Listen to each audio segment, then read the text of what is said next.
खुलुमबाय गोजोन बेलासिनि रादाबाव नोंथांमोनखौ आंनि चेनेलाव गोसो गोथारै बरायहरनाय जाबाय। आसा खालामो नोंथांमोनहा गासै मोजाङै दं। बे समाव आं नोंथांमोननि सिगाङाव बेलासिनि मोननैसो खौरां लाना फैलायबाय। अन्नानै भिडिअखौ स्किप खालामाजासे जोबजासिम नायलांदो। दिनैनि बेलासिनि मोननैसो रादाबफोरा जाबाय। गिबि रादाबाव दं डिब्रुगड़ आसाम मेडिकेल कलेजनि वार्डनिफ्राय सासे बेरामि गोमादों होनना मिथिनो मोननाय जादों। मिथिनो मोननाय बादिब्ला बे बेरामिया थांनाय मंगलबारनिफ्रायनो बिमान हाजरिका मुंनि सासे बेरामिया हस्पिटालनिफ्राय गोमानानै दं।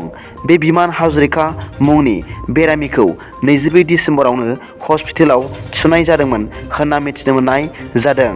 मिथिनो मोनबावनाय बादिब्ला थांनाय मंगलबारखालि बिसिया बेरामिनि थाखाय रिपर्ट लायनो होनना ओंखारबोनायनि उनावनो बेरामि बिमान हाजरिकाया गोमानानै थादों आरो नागिरब्लाबो जेरावबो मोनाखै होनना मिथिनो मोन्दों।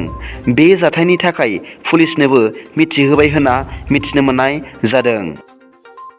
नैथि रादाबाव दं झारखन्डआव फिसायानो गावनि असे बिसि रिया कुमारी एबा ईसा आलिया मुंनि सासे फावखुंग्रिखौ बुथारदों। मिथिनो मोननाय बादिब्ला ईसानि फिसाय प्रकाशआ गावनि बिसिखौ बुथारखांनायनि उनाव पुलिसनि सोंथि सोंनायाव नंखाय बाथ्रा बानायफ्लानानै खिन्थादोंमोन। प्रकाशआ पुलिसनो नंखायै फोरमायदोंमोन दि गावजों आरो गावनि बिसि ईसाजों गारिजों कलकातासिम थांबाय थानाय समावनो माखासे डाकायतफ्रा ईसाखौ गुलि गावना बुथारदों होनना नंखायै फोरमायदोंमोन। नाथाय ईसानि नखरनि सोद्रोमाफोरनि पुलिसनो एफआइआर होनायनिफ्राय मिथिनो मोन्दोंमोन दि प्रकाशआ ईसाखौ सिगां समावबो देहायारि साजा होबाय थायोमोन आरो बिसोरनि संसारा सुख गैयामोन होननानै मिथिनो मोननाय जादों। जोबनायाव पुलिसआ प्रकाशखौनो गावनि बिसिखौ बुथारदों होनना फोरमान जानायाव प्रकाशखौ पुलिसआ खाबाय होनना मिथिनो मोननाय जादों।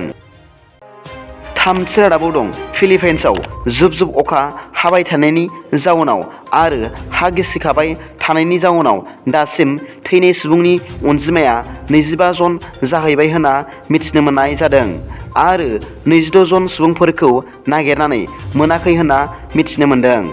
मिथिनो मोननाय बादिब्ला गेदेर दैबानानि जेंनायाव 1,02,476 सुबुंफोरा दैजों लोमजानानै दं आरो 20,723 था नखरफोरा रैखाथि बादायाव थानो गोनां जादों होनना मिथिनो मोननाय जादों।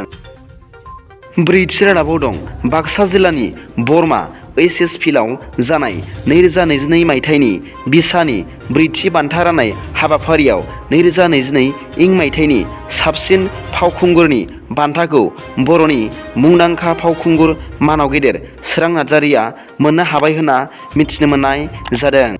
दिनैनि बेलासिनि मोननैसो खौरांफोरा दा बेखिनिल'मोन। भिडिअखौ मोजां मोनदोंब्ला अन्नानै लाइक आरो साबस्क्राइब खालामो दाबाव आरो बेल आइकनावबो थुनानै ला, जाहाथे आं गोदान गोदान निउस आपडेट लानानै फैयोब्ला नोंथांनियाव सिगांग्रो नटिफिकेसन सौहैयो। गाबोननि फुंबिलिनि रादाबाव नोंथांमोनखौ आंनि चेनेलाव गोसो गोथारै बरायहरनाय जाबाय। गोजोन्थों। एसेनोसै। जै बर' हारिनि जै।